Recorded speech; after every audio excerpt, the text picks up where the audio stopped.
Pursuing the perfect body. Many women do it through expensive plastic surgery. But how about if you could get that surgery for a third of the price? It sounds like a great deal, but experts say it can be dangerous and even deadly. Now, 5 on Your Side investigates going under the knife on the cheap. How bad were those scars? Bad.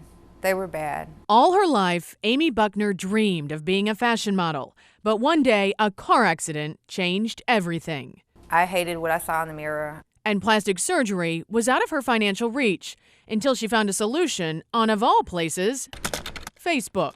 I heard about a woman who had plastic surgery and came back with a beautiful body, a beautiful face. Came back from a place in the Caribbean where the cost for surgery was a third of the prices in the U.S. She says it seemed like a dream, but the reality became this. I want him shut down. I want that entire clinic to be stopped. It's called plastic surgery tourism.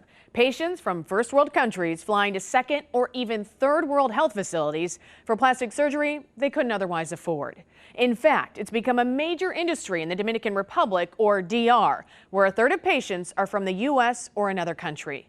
But 5 on Your Side investigates what seems like a bargain could come at a heavy price: your health. It was a beautiful facility. There was leather couches, amazing, beautiful pictures on the wall. Amy had just arrived in the city of Santo Domingo at the clinic of Dr. Hector Cabral, who over the phone and without seeing her had agreed to do an eye lift, liposuction, and adding fat to her face and even buttocks, all for a mere $4,800. But on surgery day, Amy says she started to wonder if she'd made a mistake. While I waited, 6 other women went before me.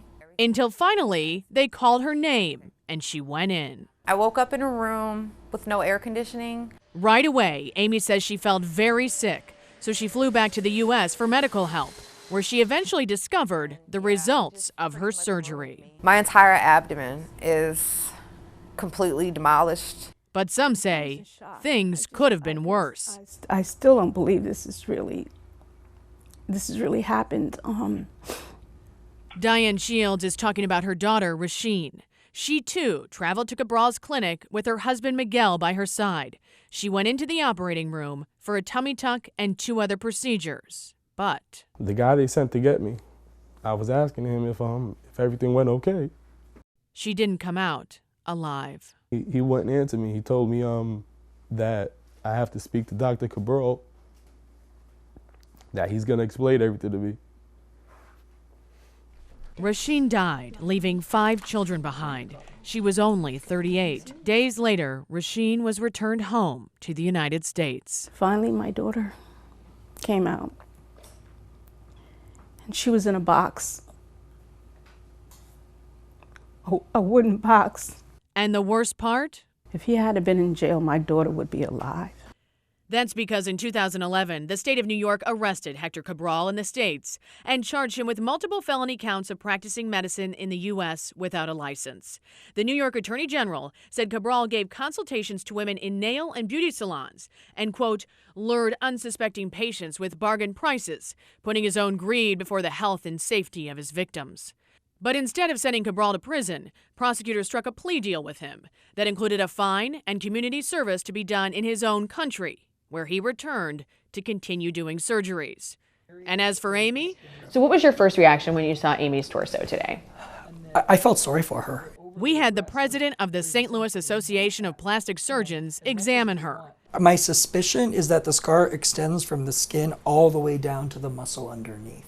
He's Washington University practitioner Dr. Terry McCadden. I think that she had a really bad experience.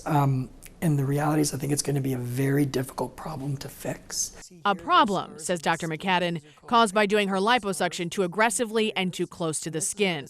Is there any way that the results of her liposuction on her torso are acceptable? Assuming healthy person, I would say no. So we called Dr. Cabral in the Dominican Republic to get his side of the story. And wouldn't you know? I'm doing surgery now. Can you want to call me in 2 hours or write by email? I'm doing surgery now. Can you do it? Okay. Can you answer a few questions right now? No, I'm doing surgery now. Please. answering the phone during surgery? Suddenly, the phone was handed off to an assistant who told us to call back in 2 hours. But when we called again, Cabral told us to call him in an hour. And despite more calls and emailing, that was the last we heard from Dr. Hector Cabral. In the end, doctors say Amy will have some scarring for the rest of her life. But Amy considers herself blessed. I'm so thankful to be alive. I am beyond words to be able to sit here right now and tell you my story and to try to save one other person from going through what I went through. If you want plastic surgery, experts recommend you check out a doctor's training, qualifications, and specialty. And to help you with that, we've posted some resources on our website. Just go to ksdk.com and look for this story.